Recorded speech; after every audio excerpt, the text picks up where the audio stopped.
मधुपके तब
भाई ना, नमस्ते भाई भाई ना।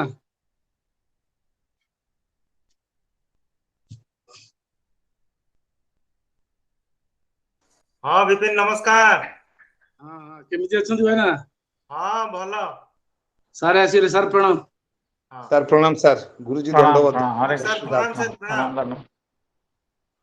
प्रणाम प्रणाम। माननीय माननीय पूर्णचंद्र भाई ना को अनुरोध जे से उपक्रम स्टार्ट करंत हाँ, प्रारंभ हाँ है तो ठीक।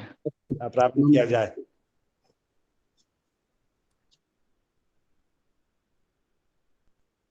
ओम सच्चिदानंद रूपाय विश्वोत्पत्त्यादिहेतवे तापत्रय विनाशाय श्रीकृष्णाय वयं नमः। श्रीकृष्णाय वयं नमः। आज की इस भागवत मकरंद मिलिदानंदम इस कार्यक्रम में पौरोहित्य कर्म के रूप में समुपस्थित हमारे प्रातस्मरणीय आचार्य त्रय, आज के जो व्याख्यान देने वाले हमारे पूज्यपाद आचार्य नरोत्तम प्रभु जी और सभी आचार्यों के चरणों में प्रणाम अर्पित करते हुए और इस भागवत सुधा का पान करने हेतु समुपस्थित सभी सुधीजन, गुणीजन, भक्तजन, गुरुजन, अग्रज, अनुज और सभी हमारे इस वसुधैव कुटुंबकम न्याय से समुपस्थित सभी परिवारजनों के चरणों में प्रणाम करते हुए मैं ये निवेदन करना चाहूँगा कि हम लोग आज इसे एक पवित्र बेला में समुपस्थित हैं। आज बुद्ध पूर्णिमा है। वास्तविक आज बुद्ध पूर्णिमा का ये जो अवसर ये हमारा सार्थक हो रहा है और आज नहीं अनेक दिनों से ये जो हमें पवित्र भागवत भागीरथी में अवगाहन करने का अवसर प्राप्त हो रहा है, ये हमारे पूर्व जन्म कृत कही कोई पुण्य है और इस पुण्य को संवर्धन करने वाले हमारे आचार्य हैं। इन्हीं की कृपा से हम लोग इसका श्रवण कर पा रहे हैं और हमें एक उत्तम मार्ग पर प्रवर्तन करने के लिए कुछ दिशा निर्देश मिल रहा है। विशेष रूप से भगवान श्री कृष्ण की जो लीला है, हालांकि सभी शास्त्र का अध्ययन करते हैं, लेकिन सभी शास्त्रों को अध्ययन करते हैं और शास्त्र के बारे में जानते हैं, परंतु ऐसे आचार्यों के मुख कमलों के माध्यम से श्रवण करना, जैसा कि उसमें कहा गया है कि सुखमुखा तमृत, तो उसी प्रकार सुखमुख के संस्पर्श से जिस प्रकार अमृतायमान हो जाता है कोई फल, उसी प्रकार इन आचार्यों के मुखारविंद से उस भागवती कथा का श्रवण से कुछ और अलौकिक आनंद रस निर्झरित होता है और उसका पान हम करने में कर हम अपने आप को कृतार्थ महसूस कर रहे हैं। भगवत जो भगवान श्री कृष्ण की जो लीला है, उस लीला के अंतर्गत अभी जो दसम स्कंद के 12 अध्याय में जो अघासुर उद्धार का पाठ चल रहा है, इसमें नरोत्तम प्रभु जी लगातार सुना रहे हैं और इस क्रम में जब अघासुर ने देखा कि मेरे जो भाई और बहन बक और बकी, बकासुर और पुतना, इन दोनों का वध इस कन्हैया ने किया है और इसका वध मुझे करना है क्योंकि उसको कंस का निर्देश मिला हुआ है, प्राप्त हुआ है, उसी के अनुरूप उसने एक विशाल पर्वताकार शरीर धारण करते हुए और कई योजनों तक जो दीर्घ शरीर को धारण करते हुए एक गुफाकार में अपने मुख को फैलाकर जो मार्ग पर रहा और भगवान श्री कृष्ण के साथ सारे गोपालों को और ग्वालों को और सारे जो हमारे गोधन है उन सबको जो अपने अंदर समेट लिया और उसको ग्रास करने के लिए कोशिश किया, प्रयत्न किया और भगवान श्री कृष्ण कैसे उनके गले में जाकर अपने उनकी विराट स्वरूप, जैसे कि भगवान श्री कृष्ण ने अर्जुन को विराट स्वरूप दिखाया था, ऐसे विशाल रूप उन्होंने विशाल शरीर को धारण किया जिससे उसकी श्वास अवरुद्ध हो गया और वो जो पंचम महाभूत का जो शरीर है उस शरीर को, जो अवास्तविक शरीर, जो उसकी कृत्रिम शरीर, उसको परित्याग कर दिया, वो उसकी मृत्यु हो गई उस शरीर की और होने पर वो उससे दिव्य ज्योति एक निकली और वो दिव्य ज्योति जो निकल करके आकाश मार्ग पर कैसे रहा और जैसे भगवान श्री कृष्ण अपने ग्वालों वालों के साथ बाहर आ गए तब जाकर वो उसमें सभी देवताओं के सम्मुख देखते देखते वो उसमें तल्लीन हो गया। और इसी को जो मोक्ष कहते हैं, इसको सायुज्य प्राप्ति कहते हैं। और इसमें अनेक टीकाकारों के आधार पर नरोत्तम प्रभु जी ने हमें समझाया, बताया कि ये सायुज्य प्राप्ति है या सारूप्य प्राप्ति। इसमें कई प्रकार, अगर सायुज्य प्राप्ति है तो सायुज्य प्राप्ति में इस प्रकार लक्षण होता है और सारूप्य प्राप्ति में इस प्रकार लक्षण होता है। तो ये भगवान श्री कृष्ण के शरीर में जो तल्लीन हो जाना, क्योंकि आत्मा का परमात्मा में लीन हो जाना, क्योंकि यही इसकी मुक्ति का मार्ग है। क्योंकि भगवान भक्त वत्सल है और भक्तों को अपने अधीन जब कर लेते हैं और भक्तों को अपने चरणों में आश्रित देते हैं, वो अपने में लीन कर देते हैं और मोक्ष की ओर ले जाते हैं। और इसी का आगे चल रहा है। इसको आगे और गुरु जी, हमारा आचार्य जी इसको समझाएंगे। जो श्लोक है 33वां श्लोक जहाँ हम रुके थे, वह है विना ही भोगोत्थितम अद्भुतम महत् ज्योति स्वधाम्ना ज्वलयद्दिशो दशा प्रतीक्षकेव स्थितमीश निर्गमं विवेश तस्मिन् विशतां दिवोकसाम्। पुनः मैं आचार्य जी के चरणारविंद में निवेदन करता हूँ कि हमें इस भागवत निर्झरिणी का रसास्वादन आगे कराएं और इस सायुज्य प्राप्ति और सारूप्य प्राप्ति में जो अंतर है, इसको और अगर बोधन करना शेष है, उसको समझाएंगे और आगे के पाठ को हमें समझाकर, कथा का श्रवण कर हमें आप्यायित करेंगे। पुनः निवेदन करते हुए मैं मेरे वाणी को विराम देता हूँ। हरे कृष्ण कृष्ण कृष्ण हरे हरे, हरे राम राम राम हरे राम राम हरे हरे। ओम अज्ञानतिमिरान्धस्य ज्ञानाञ्जना शलाकया चक्षुरुन्मिलितं येन तस्मै श्री गुरवे नमः। श्रीचैतन्यमनोभीष्टं स्थापितं येन भूतले स्वयं रूपः कदा मह्यं ददाति स्वपदान्तिकम्।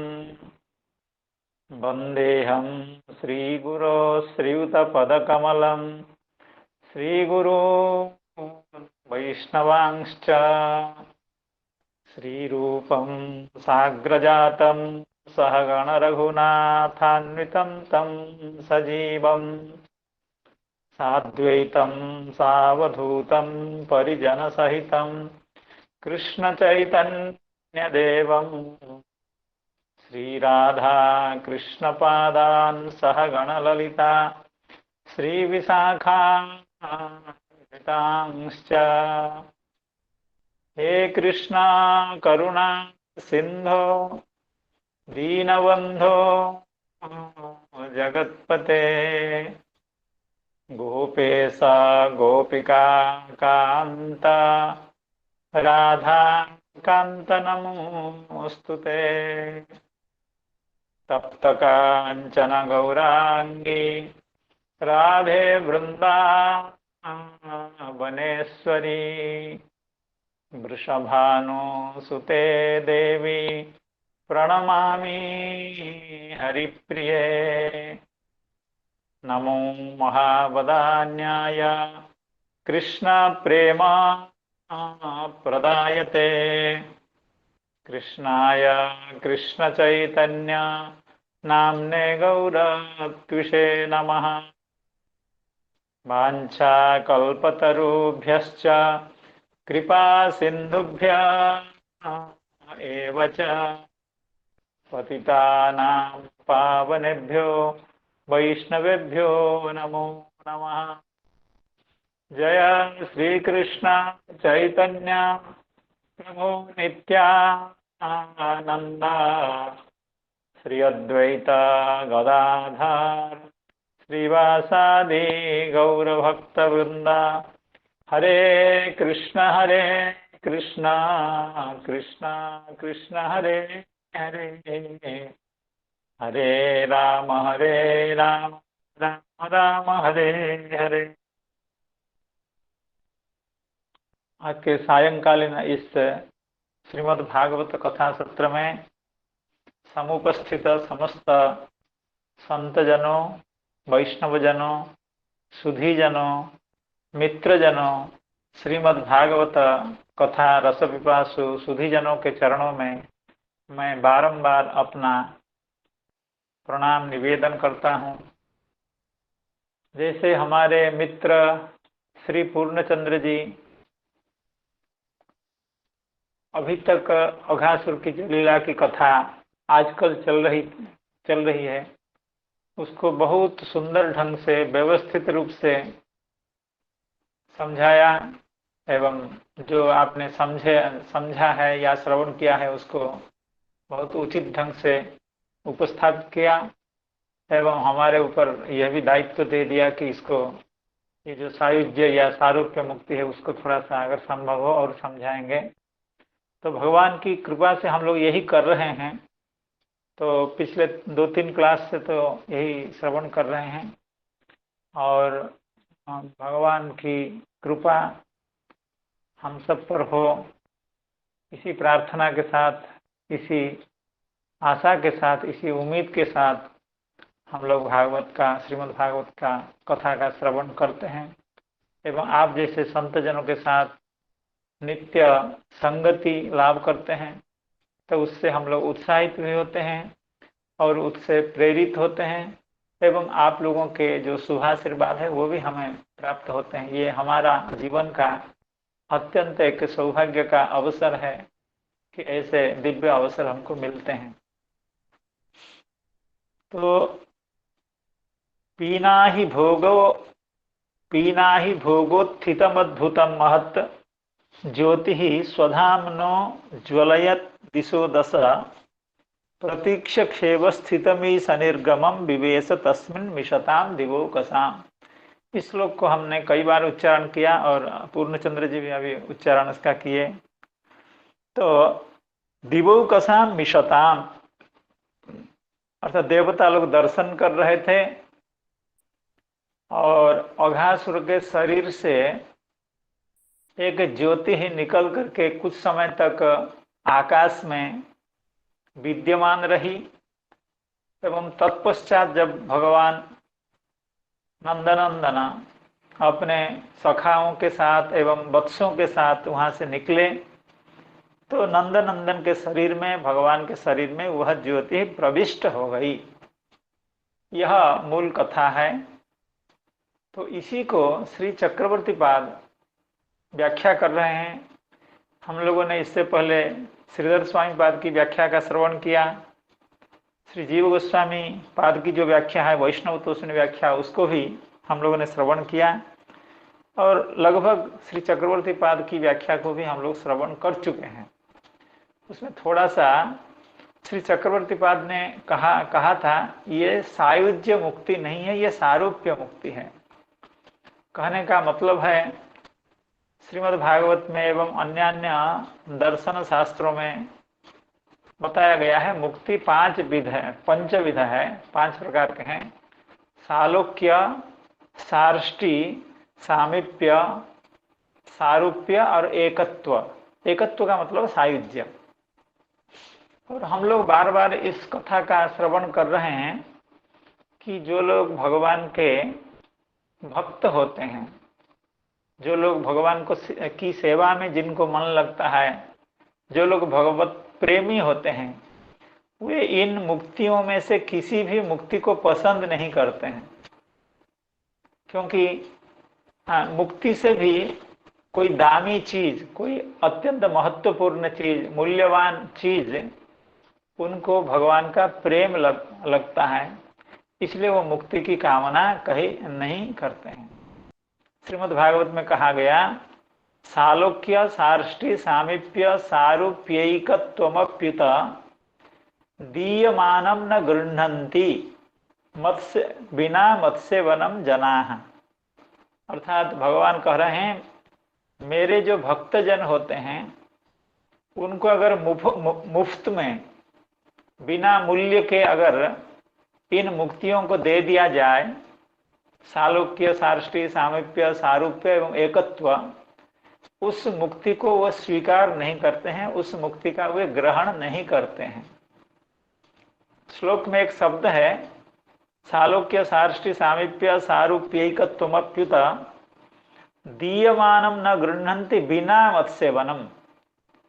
ये जो बिना मत्सेवनम अर्थात मेरी सेवा के बिना, मेरी सेवा को प्राप्त किए बिना हमारे भक्त लोग इन मुक्तियों में से किसी भी मुक्ति को पसंद नहीं करते हैं। श्री चक्रवर्ती पाद इसकी व्याख्या करते हुए कहते हैं, सेवा के बिना नहीं ग्रहण करते हैं, अगर सेवा के साथ दिया जाए तो ग्रहण कर लेते हैं। ऐसे भी भक्त होते हैं जिनको इस तरह की मुक्ति दी जाती है, लेकिन उनको यह भी दिया जाता है कि आपको सेवा भी मिलेगी, तो फिर वो क्या करते हैं, उस मुक्ति को स्वीकार कर भी लेते हैं। ये भक्तों की स्थिति है, अर्थात मुक्ति पसंद नहीं करते हैं। तो सालोक्य का है कि भगवान के लोक में निवास करना, अर्थात वैकुंठ में निवास करना। सार्ष्टि का मतलब है भगवान का जितना सामर्थ्य है उस तरह के सामर्थ्य भी दिया जाता है इस मुक्ति में, अर्थात भगवान जैसे वो सामर्थ्यवान हो जाता है, ऐश्वर्यवान हो जाता है। और सामीप्य भगवान के पास ही रहता है। और सालोक्य सार्ष्टि सामीप्य सारूप्य अर्थात भगवान का जैसा स्वरूप होता है, भगवान देखने में जैसे दिव्य सुंदर होते हैं उस तरह से वो सुंदर हो जाता है। और सायुज्य का मतलब भगवान के साथ एकाकार हो जाता है। तो यह जो अंतिम मुक्ति है, एकत्व, जिसको सायुज्य भी कहा जाता है, इस मुक्ति को तो भक्त लोग हरगिज स्वीकार नहीं करते, कभी भी नहीं स्वीकार करते हैं। और यह मुक्ति कैसी है, न ब्रह्म में एकाकार हो जाना, अर्थात यह मुक्ति, यह जो मोक्ष है, ये लगभग जो ज्ञानी लोग हैं, अर्थात जो ज्ञान से संसार समुद्र को पार करना चाहते हैं, वे लोग इस मुक्ति की चर्चा करते हैं। अर्थात उनके यहाँ यह मुक्ति अत्यंत प्रसिद्ध है, ब्रह्म सायुज्य लाभ करना, ब्रह्म लीन हो जाना। तो यह मुक्ति तो ज्ञानियों के यहाँ प्रसिद्ध है, लेकिन इस मुक्ति को तो भक्त फूटी आंख भी नहीं देखता है, अर्थात उधर देखता ही नहीं, उधर वो नजर नहीं डालता। इस मुक्ति को तो कभी भी नहीं चाहता है, क्योंकि इसमें क्या होता है ना, ब्रह्म में अपना स्वरूप को खो बैठना, अर्थात अपना कोई स्वरूप नहीं बचता है। और भक्ति मार्ग का मुख्य जो लक्ष्य है, मुख्य प्राप्य वस्तु है, वो है भगवान की सेवा। तो अगर भक्त ब्रह्म में लीन हो जाए तो भगवान की सेवा वो कैसे कर पाएगा, कभी नहीं कर पाएगा। इसलिए वो इस तरह की मुक्ति को नहीं चाहता है। और यहाँ भी थोड़ा सा ये नजर देने की है, यह जो मुक्ति है यह भगवान में लीन होने की बात नहीं की जाती है, ब्रह्म में लीन होने की बात कही जाती है। और ब्रह्म क्या चीज है ना, ब्रह्म है भगवान की जो अंग कांति। जैसे आज पूर्णिमा है, बुद्ध पूर्णिमा, अत्यंत पवित्र दिन, जैसे पूर्णचंद्र जी ने बताया। तो पूर्णिमा में क्या होता है, कितनी सुंदर ज्योत्सना चंद्र के निकलती है। वो ज्योत्सना अत्यंत मनोमुग्धकर, सुखकर, आह्लादकर होता है। तो लेकिन उस ज्योत्सना के मूल में कौन है ना, चंद्र है। चंद्र को अवलंबन करके ही यह चंद्र की जो ज्योत्सना है वो ब्रह्मांड के विभिन्न स्थान में प्रकाशित होती है, वो आह्लाद देती है। तो वो जो ज्योत्सना होती है वो चंद्र से भिन्न भी होती है और अभिन्न भी होती है। भिन्न इसलिए होती है वो ज्योत्सना क्योंकि चंद्र नहीं होती है, चंद्र तो उसका स्रोत है, चंद्र से निकली हुई है ज्योत्सना। और अभिन्न इसलिए है कि चंद्र को छोड़ करके उसकी सत्ता नहीं है। अगर चंद्र ना हो तो फिर वो ज्योत्सना नहीं प्राप्त होती है, उस ज्योत्सना का दर्शन नहीं होता है। इसलिए वो ज्योत्सना जो है वो चंद्र से भिन्न भी है और अभिन्न भी है। उसी तरह से जिसको अद्वैती लोग, ज्ञानी लोग, आचार्य शंकर प्रभृति जिसको ब्रह्म कहते हैं, उसी को भक्ति मार्ग में भगवान की अंगद ज्योति कही जाती है। अर्थात भगवान अपने धाम में नित्य विराजमान हैं, जैसे चंद्र एवं सूर्य अपने स्थान में विराजमान हैं, और उनकी जो ज्योति है, उनका जो प्रकाश है, बहुत दूर दूर तक फैलता है। उसी तरह से भगवान अपने धाम में विराजमान होते हैं। भगवान की जो अंगद ज्योति है वो बहुत दूर दूर तक प्रकाशित होती है, और वही अंगद ज्योति अत्यंत आह्लादक होती है, अत्यंत आनंददायक होती है, और उसी ज्योति में ये लोग लीन हो जाते हैं। अर्थात ये जो ज्ञान मार्ग में जो साधना करते हैं, वो भगवान की ये जो अंगद ज्योति है, जिसको ब्रह्म कहा गया है, जिसको हम लोग श्रीपाद हरिकृष्ण प्रभु जी से श्रवण कर रहे थे जब सत्यव्रत मनु का संवाद था, मदीयम महिमानम च परम ब्रह्मा अति संगीतम, अर्थात मेरी जो महिमा है वही जो ब्रह्म है, तो इसका निरूपण किया गया है। तो उस ज्योति में वे लोग प्रविष्ट होकर के इतना आह्लादित हो जाते हैं, उसी को सर्वस्व मानते हैं, इसलिए उनको उससे आगे कुछ प्राप्त करने की कामना नहीं रह जाती। लेकिन भक्त लोग चतुर होते हैं, वो उतने से संतुष्ट नहीं होते हैं, वे उस ज्योति का जो मूल उत्स है भगवान है, उनके पास जाना चाहते हैं, उनकी सेवा करना भी चाहते हैं। प्रभु जी आवाज थोड़ा कम आ रही, आवाज थोड़ा तेज हो जाए तो अच्छे, आवाज थोड़ा कम आ रही। क्या और लोगों के साथ ऐसी बात है क्या कि महाराज जी आप नहीं नहीं आ रही आवाज आ रही अपने मोबाइल का वॉल्यूम बढ़ाइए महाराज जी। पर्याप्त आवाज है गुरु जी, पर्याप्त आवाज। अच्छा, तो जो भक्त लोग होते हैं वे उस ब्रह्म ज्योति में, उस ब्रह्म ज्योति का आनंद तो जानते हैं, लेकिन वे ये भी जानते हैं उस ब्रह्म ज्योति का जो आनंद है उसका एक मूल स्रोत है, वो भगवान है, और वो सगुण साकार हैं, वो पुरुषाकार हैं, अर्थात उनका एक शरीर भी है, और वो अत्यंत अत्यंत मनमोहक होता है, अत्यंत आनंददायी होता है। उसका वर्णन करना हम लोगों के लिए संभव नहीं, हम ब्रह्मानंद का भी वर्णन नहीं कर सकते हैं, तो भगवान का आनंद का क्या वर्णन करें। तो इसलिए भक्त लोग उस सायुज्य मुक्ति को नहीं चाहते हैं, अर्थात ब्रह्म में लीन हो जाना, ब्रह्म में एकाकार हो जाना, इसको नहीं चाहता है। इसी को लोग देसी भाषा में कहते हैं कि रसगुल्ला होकर के रसगुल्ला का आस्वाद नहीं लिया जा सकता है। अगर हम खुद रसगुल्ला हो गए तो रसगुल्ले में कितना आनंद है, उसका स्वाद है, उसका कैसे उसका आस्वाद ग्रहण करेंगे। तो इसीलिए भक्त लोग दूसरी जो मुक्ति है, चार, सालोक्य, सार्ष्टी, सामीप्य और सारूप्य, इसको ले सकते हैं। भगवान जब इसको देते हैं वे ग्रहण कर सकते हैं। कंडीशन यह है कि उनको सेवा भी मिले, बिना मत्स्यवनम, अर्थात मेरी सेवा के बिना ये जो चार तरह की मुक्ति, पंचम मुक्ति को तो लेना ही नहीं है, ये जो चार तरह की मुक्ति है उसको कभी कभी स्वीकार किया जा सकता है। भगवान अगर बहुत समझाएं, भाई ले लो, ये ले लो, तो फिर भक्त भी कंडीशन रख देता है, ठीक है महाराज आप अगर कह रहे हैं, आपकी बात तो हम टाल नहीं सकते हैं, हम स्वीकार कर लेंगे, लेकिन आप हमको सेवा भी दीजिए। तो भगवान विवश हो जाते हैं, कहते हैं भाई ठीक है, आपको अगर इतना आग्रह है, मेरी सेवा के बिना अगर आप अपने को, अपना जीवन को व्यर्थ मानते हैं या अपनी साधना को निष्फल मानते हैं, तब आप वो भी ले लीजिए। तो सेवा के साथ अगर देते हैं तो ये चार तरह की जो मुक्ति है, सालोक्य, सार्ष्टी, सामीप्य, सारूप्य, इसको वो लोग ग्रहण करते हैं। ये है बात। तो इसी को कहा गया है कि कहा गया है मुक्तिम ददाति करहिचित स्मन भक्ति योगम, अर्थात भगवान मुक्ति तो दे देते हैं, न करहिचित स्म भक्ति योगम, भगवान अपनी भक्ति नहीं देते हैं, देना नहीं चाहते हैं, अर्थात उसमें थोड़ा सा कंजूसी करते हैं। मुक्ति देने में भगवान कंजूसी नहीं करते हैं।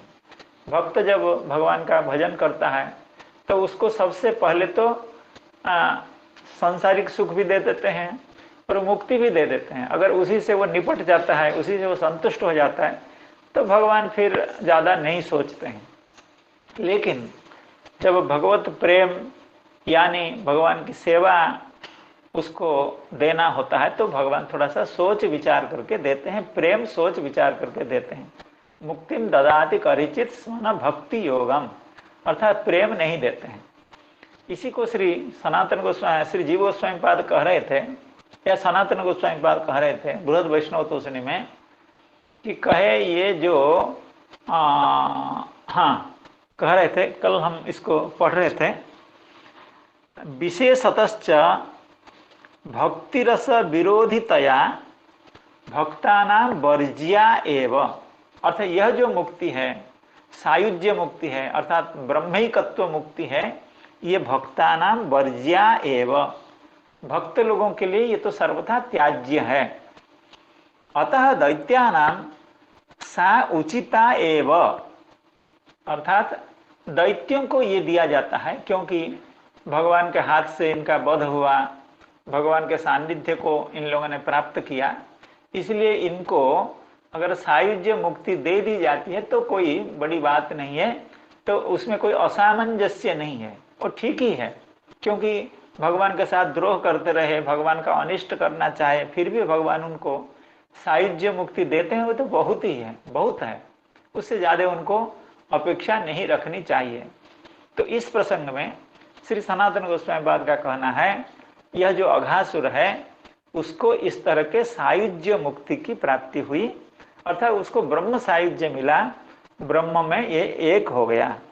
श्रीधर स्वामी पाद का भी लगभग इसी तरह का अभिप्राय है।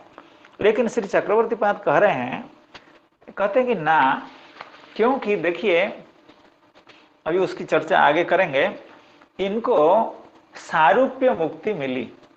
कैसे? सारूप्य का अर्थात भगवान का जैसा स्वरूप होता है उस तरह का स्वरूप। यहाँ पर यह भी शायद समझना चाहिए, मैं जहाँ तक समझ पाया हूँ, यहाँ सारूप्य का मतलब नहीं कि भगवान श्री नंदनंदन का सारूप्य, नंदनंदन का सारूप्य नहीं, उनको भगवान नारायण का सारूप्य प्राप्त हुआ, अर्थात वैकुंठनाथ का सारूप्य प्राप्त हुआ।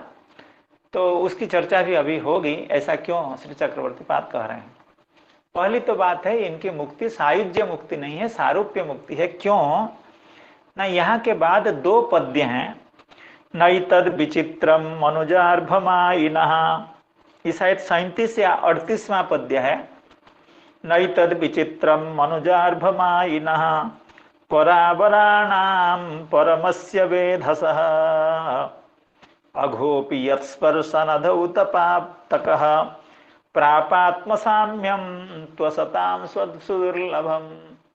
इस पद्य में जो एक शब्द दिया गया है प्रापात्मसाम्यम, अर्थात अघः आत्मसाम्यम प्राप, अर्थात भगवान का साम्य को प्राप्त किया। चक्रवर्ती पाद इसी साम्य शब्द से लेकर के, साम्य शब्द को लेकर के, साम्य शब्द से प्रेरित होकर के, साम्य शब्द को देख करके श्री चक्रवर्ती पाद कह रहे हैं कि ना, इनकी मुक्ति जो है ये सारूप्य मुक्ति है, सायुज्य नहीं है।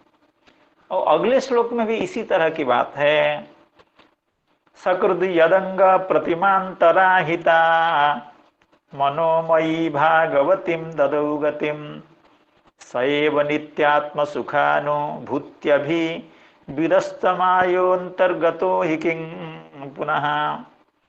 तो भागवतीम गतिम ददौ, अर्थात भागवती गति, यह जो सायुज्य मुक्ति है, ये भी अघासुर के बारे में कहा गया है परवर्ती श्लोक में। अर्थात अघ को जो मुक्ति मिली वो भागवती गति, भागवती गति वो सायुज्य मुक्ति नहीं हो सकती है, क्योंकि सायुज्य मुक्ति तो ब्रह्मलीन अवस्था है, एकत्व मुक्ति है, वो भागवती गति नहीं हो सकती है। इसलिए श्री चक्रवर्ती पाद का कहना है प्रापात्म साम्यम इति भागवतीम गतिम इति उपरिष्टात उक्ते है। उपरिष्टात का मतलब इसके बाद कहा जाएगा, अघासुरः सारूप्य मुक्ति प्राप, अघासुर ने सारूप्य मुक्ति को लाभ किया, न तो सायुज्यम इति अतः, इसलिए उसने सायुज्य मुक्ति को प्राप्त नहीं किया, सारूप्य मुक्ति को प्राप्त किया।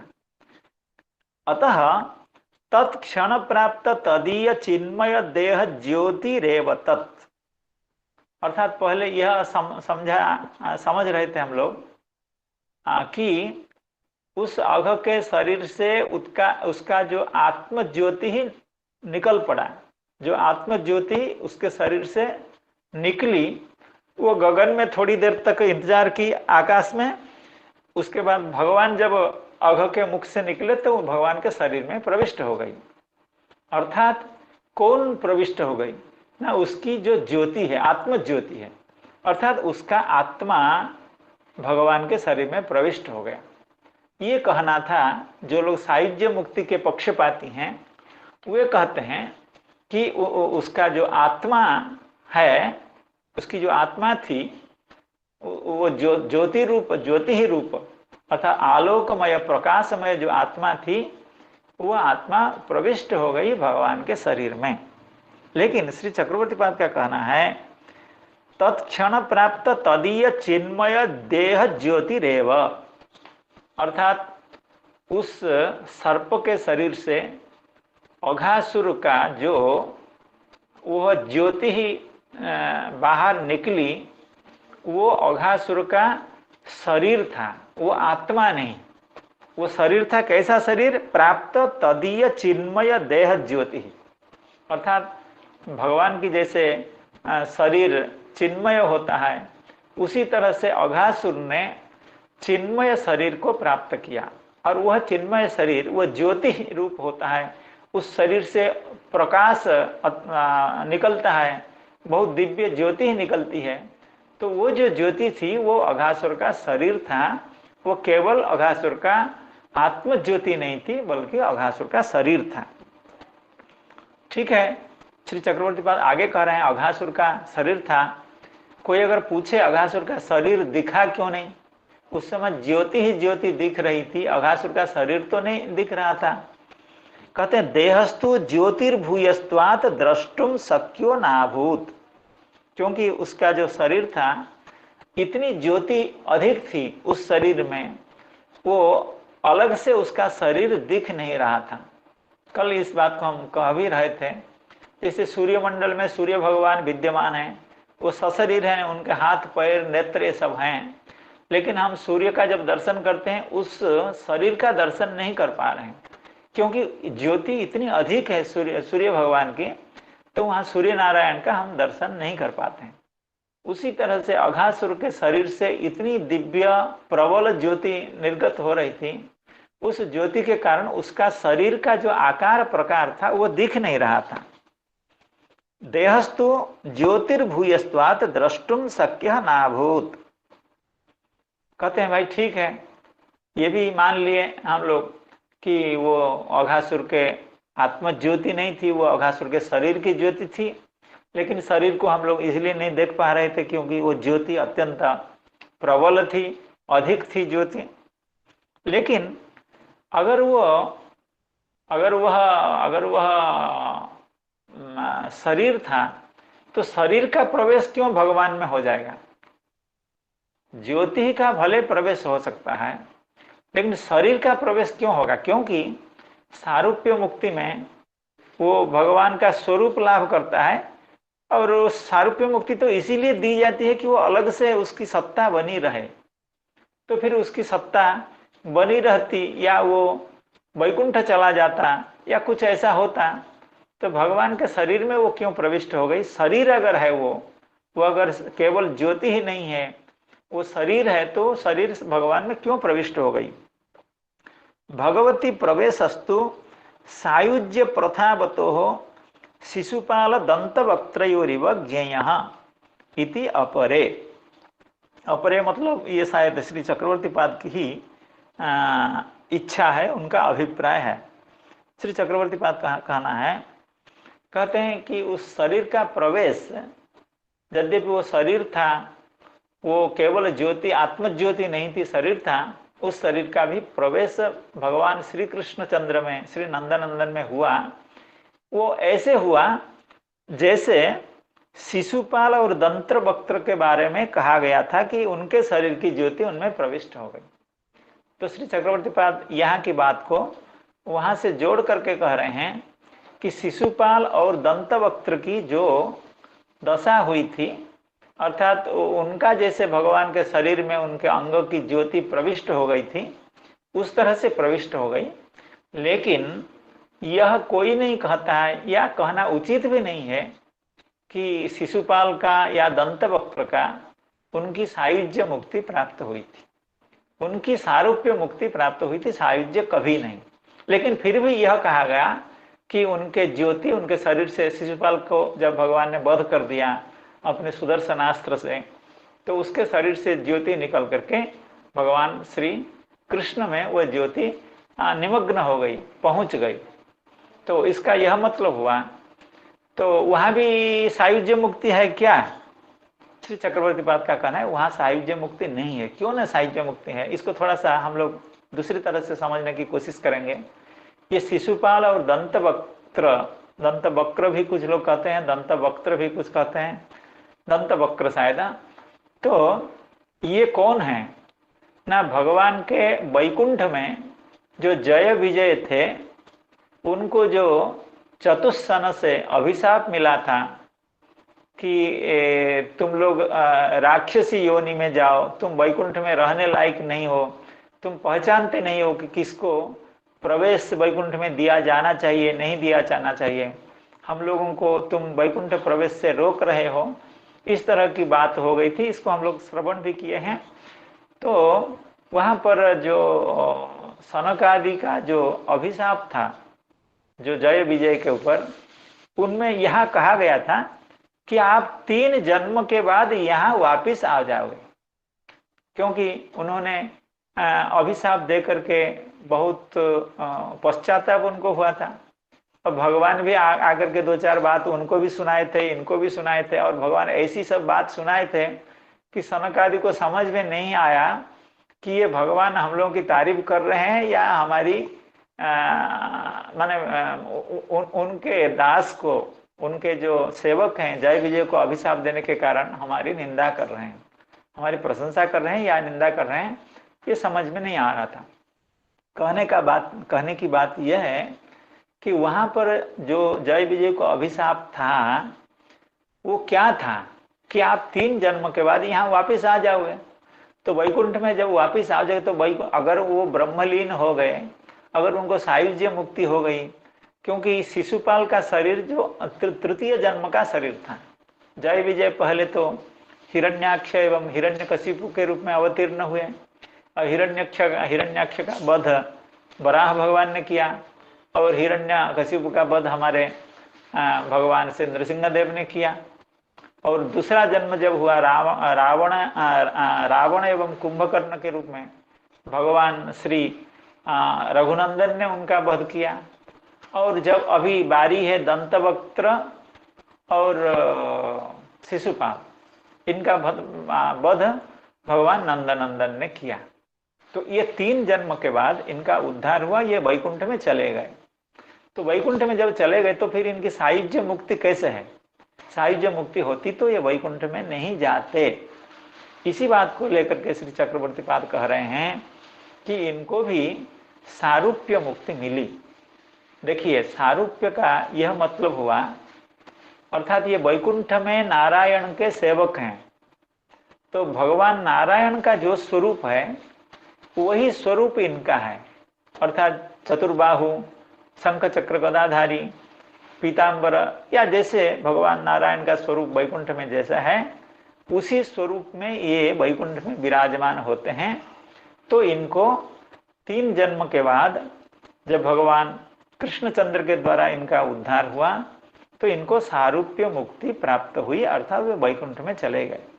लेकिन वहाँ का जो वर्णन है, वहाँ का जो पद्य है, उसको देखने से भी ऐसा ही वहाँ वर्णन है। अर्थात अघासुर के बारे में जैसा कहा गया है, उसके शरीर से ज्योति निकल करके भगवान में प्रविष्ट हो गई, वहां भी उसी तरह से कहा गया है।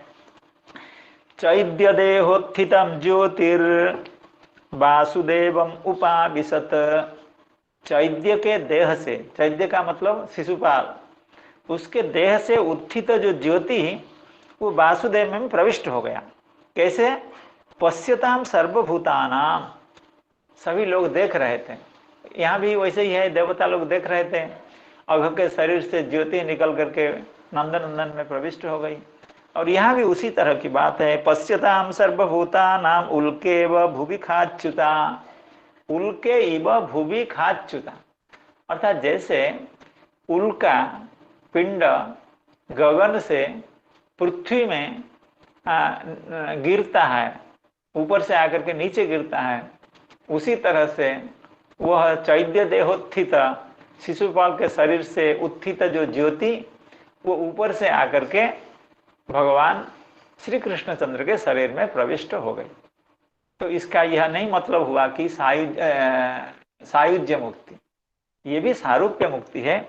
इसी को श्री चक्रवर्ती पाद आय कह रहे हैं, ज्योति ही, ये जो श्लोक में है चैद्य देहोत्थितम ज्योति ही, इस ज्योति शब्द का अर्थ कर रहे हैं तद्रूपेण लीनतया स्थितम पार्षद बपुरेव, अर्थात वो जो शिशुपाल के जो ज्योति ही निकल करके भगवान के शरीर में प्रविष्ट हो गई, वो पार्षद बपु था, अर्थात भगवान के अर्थात वैकुंठाधीश्वर के पार्षद का जो बपु है वही बपु उनका था। ये केवल ज्योति नहीं थी, वो शरीर था। किंतु तस्य अनस्वरत्वात्, क्योंकि भगवान के ये नित्य भक्त होते हैं, नित्य पार्षद होते हैं, नित्य परिकर होते हैं, इसलिए वह उनका शरीर था। लेकिन वो शरीर भी वहाँ भी वैसी ही बात है कि वहाँ उस शरीर की ज्योति ही इतनी अधिक थी, उस शरीर का पता नहीं चल रहा था। इसलिए सभी लोगों ने यही समझा कि भगवान के शरीर में शिशुपाल के शरीर से उसकी आत्म ज्योति ही जाकर के प्रविष्ट हो गई। खाच्युता क्या है? क्योंकि वो तो शिशुपाल से निकली और भगवान में शरीर में प्रविष्ट हो गई, तो खात च्युता ऐसा क्यों कहा गया?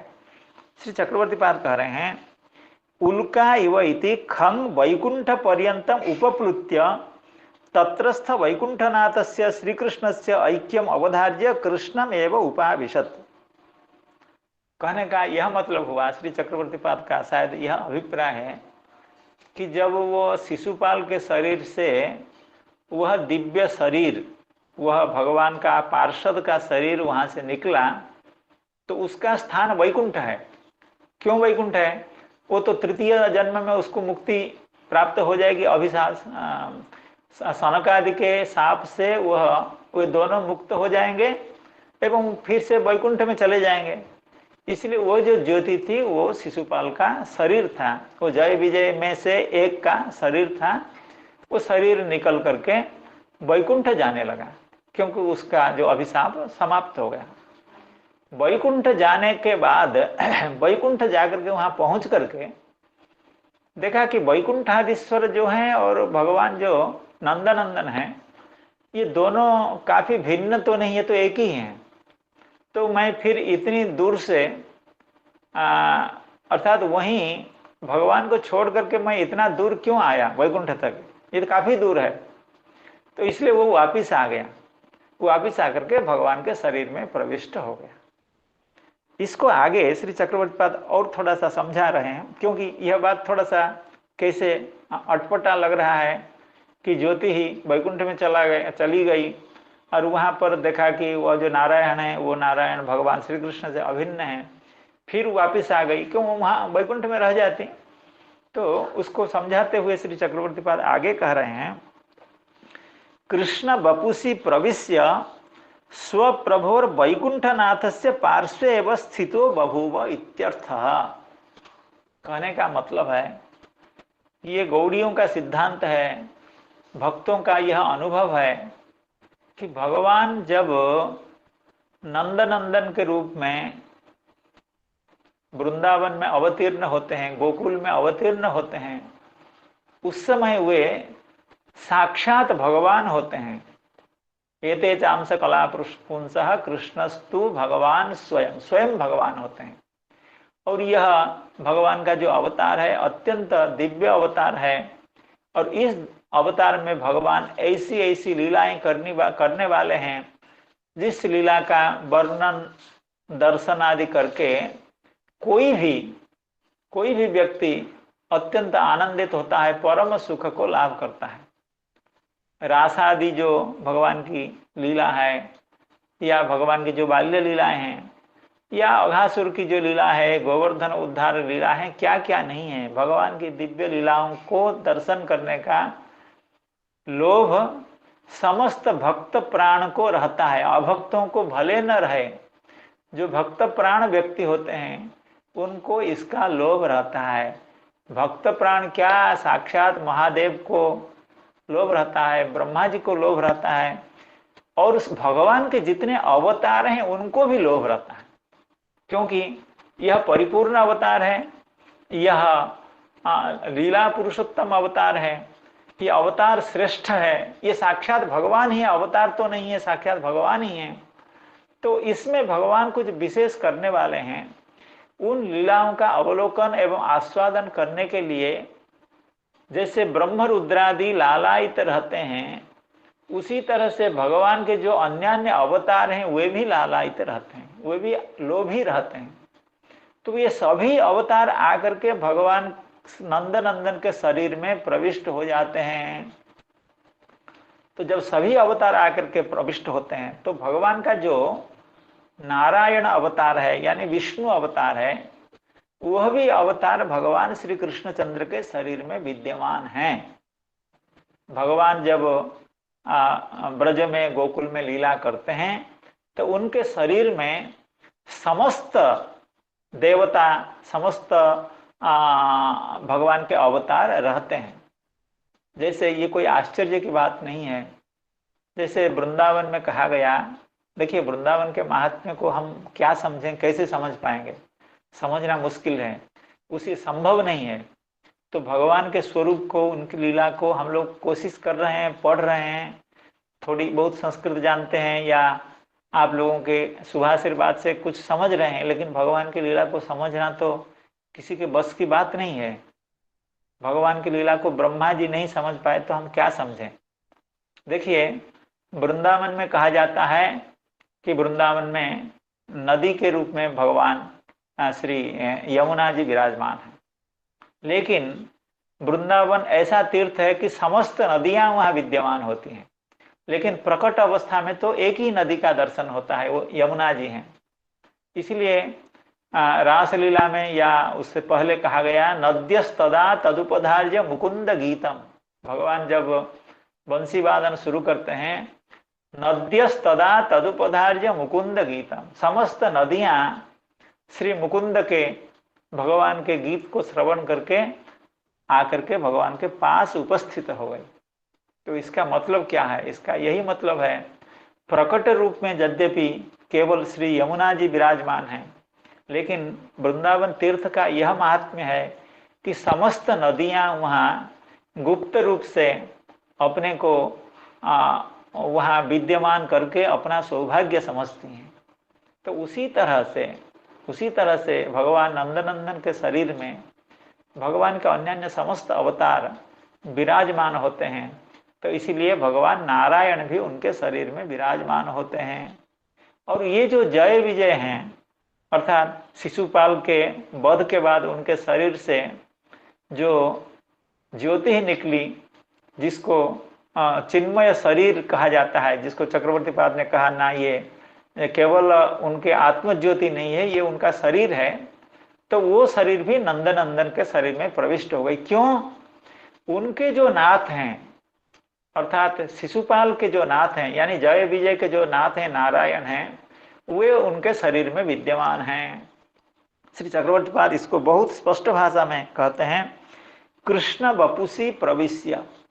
भगवान श्री कृष्णचंद्र के शरीर में वह शिशुपाल का जो शरीर था, यानी जय विजय के रूप में जो एक जय या विजय जो भी हों, वे प्रविश्य स्वप्रभो वैकुंठनाथस्य पार्श्वे एवं स्थितो बहुव। क्योंकि भगवान नंदनंदन के शरीर में समस्त भगवान विद्यमान है, तो वहाँ वैकुंठनाथ में विद्यमान है। तो ये शिशुपाल जो कि अब जय विजय का स्वरूप प्राप्त कर चुके हैं, तो वे जाकर के अपने प्रभु जो वैकुंठनाथ हैं उनके पास जाकर के सेवा करने लगे।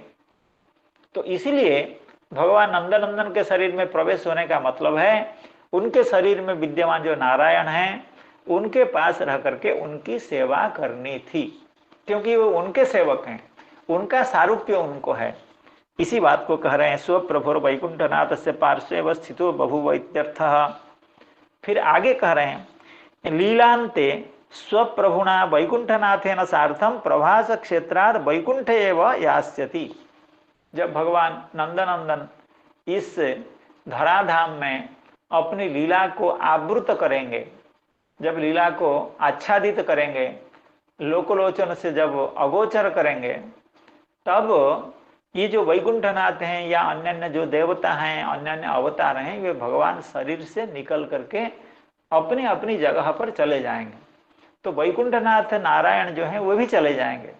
जब वे चले जाएंगे तो उनके साथ ये जो शिशुपाल का शरीर जो अभी जय विजय के रूप में भगवान नंदनंदन के शरीर में प्रविष्ट हुआ है, वे भी उनके साथ चले जाएंगे। लीलांते स्वप्रभुना वैकुंठनाथेन सार्धम प्रभास क्षेत्रात्, क्योंकि प्रभास में भगवान की लीला का संवरण होना है, लीला को भगवान वहीं छुपाने वाले हैं, तो वहीं से ही सभी देवता समस्त अवतार भगवान के शरीर को छोड़ करके अपने अपने स्थान में चले जाएंगे। प्रभास क्षेत्राद वैकुंठ एव यास्यति। राजसूय समय तो कृष्णे चैत्य सायुज्याम प्रापयति लोक प्रसिद्धि अभूत। लेकिन सामान्य लोग तो इस तत्व को, इस रहस्य को नहीं समझते हैं, तो सभी लोगों ने यही समझा शिशुपाल के शरीर से उसकी आत्मज्योति ही निकल करके भगवान के शरीर में प्रविष्ट हो गई। तो प्रविष्ट होने का मतलब सायुज्य मुक्ति हो गई। लेकिन वो सायुज्य मुक्ति कैसे होगा? सायुज्य मुक्ति हो नहीं सकता, क्योंकि तृतीय जन्म के बाद तुम लोग वैकुंठ वापिस आ जाओगे, वैकुंठ प्रत्यावर्तन करोगे, तो सायुज्य मुक्ति होने से प्रत्यावर्तन की कोई बात नहीं है। तो जैसे शिशुपाल एवं दंतवक्त्र के बारे में उनका सारूप्य मुक्ति की प्राप्ति होने के बाद भी लोग कहा करते हैं कि सायुज्य मुक्ति है, उसी तरह से अघ के बारे में भगवती प्रवेशस्तु सायुज्य प्रथावतो हो शिशुपाल दंतवक्त्रयोरिव ज्ञेयः। अर्थात यहाँ भी उसी तरह की बात है। अर्थात यह अघासुर, यह भी कोई भगवान का सेवक है, कोई भक्त है, अर्थात वो भी वैकुंठ में रहने वाले भगवान के परिकर हैं। तो वे भी उसी तरह से भगवान में शरीर में प्रविष्ट होकर के फिर अपने समय पर वे भी वैकुंठ चले जाएंगे। भगवती प्रवेशस्तु सायुज्य प्रथावतो शिशुपाल दंतवक्त्रयोरिव ज्ञेयः इति अपरे मिषतां सर्वेषु मिषत्सु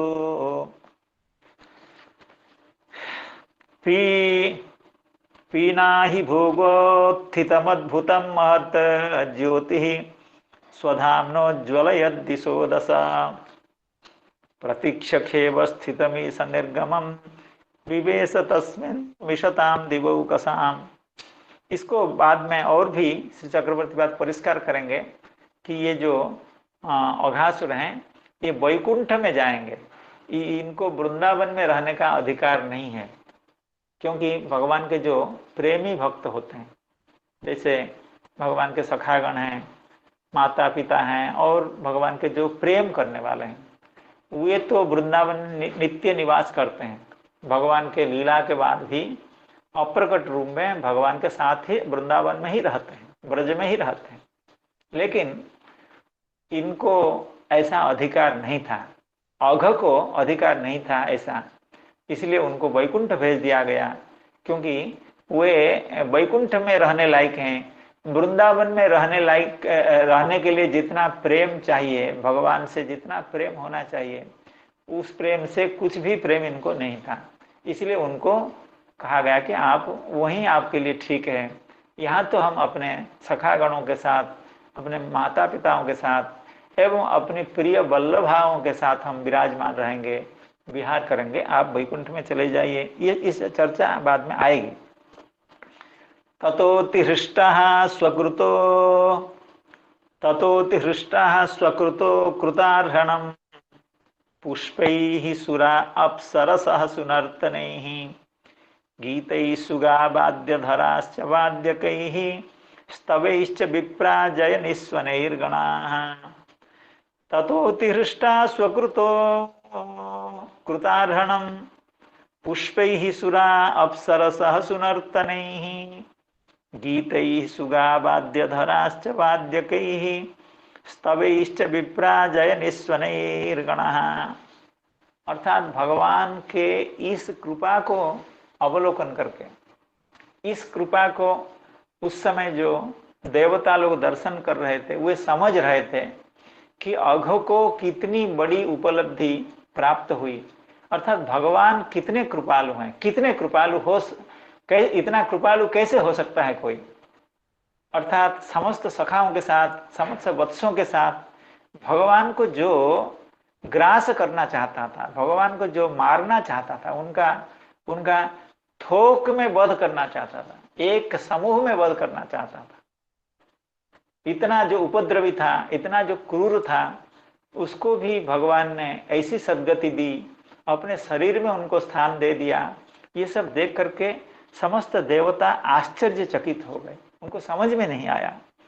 तो ततोति हृष्टा, अत्यंत हृष्ट होकर के देवतागण अत्यंत आनंदित होकर के स्वकृतो अकृत अर्हणम, स्वकृत अर्हणम अकृत, अर्थात ये देवतागण स्वकृत, स्वकृत का मतलब ये षष्ठी का एक वचन है, अर्थात अपने सृष्टा का, अर्थात स्वान करोति स्वकृत तस्य स्वकृत, अर्थात श्रीधर स्वामी पाद की भाषा में स्वकृत शब्द का अर्थ है स्वकार्यकृत, अर्थात देवताओं के काम जो कर रहे थे, अर्थात देवताओं की दुर्दशा को दूर करने के लिए जिन भगवान ने अवतार लिया था उनका।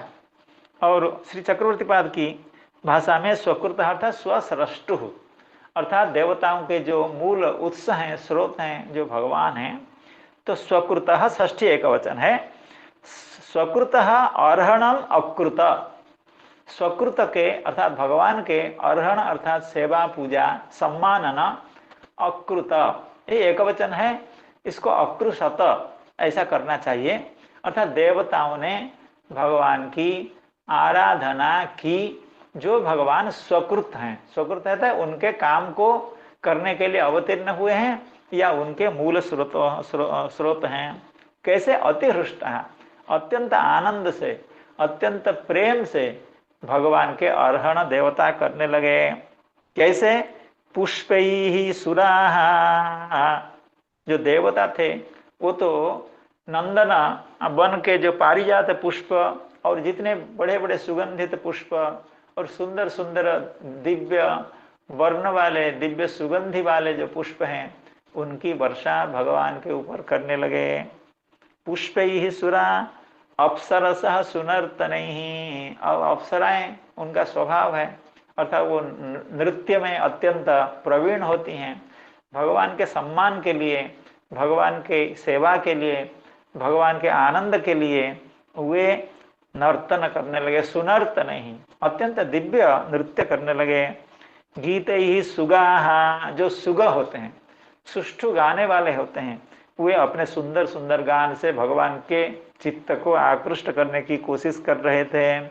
गीतैः सुगा वाद्यधराश्च वाद्यकैः, जो वाद्यधर थे, वाद्य बजाने वाले थे, वो वाद्यकैः बहुविध वाद्य के द्वारा देवता लोग भगवान की अर्चना करने लगे। स्तवैश्च विप्राः जय निस्वनैर्गणाः, स्तवैश्च विप्राः, एवं विप्र का मतलब वशिष्ठ आदि जो थे वे भगवान की स्तुति करने लगे। और गणाः अर्थात गरुड़ा आदि जो थे वे जयकार करने लगे, जय हो नंदनंदन की जय हो, जय हो नंदनंदन की जय हो, जय हो अघासुर को मोक्ष देने वाले भगवान की जय हो। इस तरह से विविध तरह से भगवान की सेवा, भगवान का अभिनंदन, भगवान की पूजा, भगवान का अर्हण, भगवान की अभ्यर्थना कर रहे थे। ततोति हृष्टा स्वकृतो कृतार्हणम् पुष्पैः सुरा अप्सरसः सुनर्तनैः गीतैः सुगावाद्यधराश्च वाद्यकैः स्तवैश्च विप्रा जयनिस्वनैर्गणाः। हरे कृष्ण कृष्ण कृष्ण हरे हरे, हरे राम राम राम हरे हरे। समस्त भक्तों के वैष्णवों के चरणों में बारंबार प्रणाम निवेदन पूर्वक आज की कथा के विश्राम करने की आज्ञा चाहता हूँ। सभी को बारंबार प्रणाम। नमो नमः, नमस्ते नमस्ते सभी नमो को। नमः। राधे राधे राधे राधे राधे राधे राधे राधे राधे। हरे दंडवत प्रणाम। जय श्री राम प्रणाम। धन्यवाद महाराज, महाराज दंडवत। दंडवत। महाराज किसी भूल भाल होतले आपण ये करिवे, रोकिवे। आपण तो एते सब पिलानु बुझेला बेले बुझेई बुझेई नोचंती, भूल हबो कोन? नहीं भूल हबनी। नहीं नहीं रहिली महाराज। दंडवत।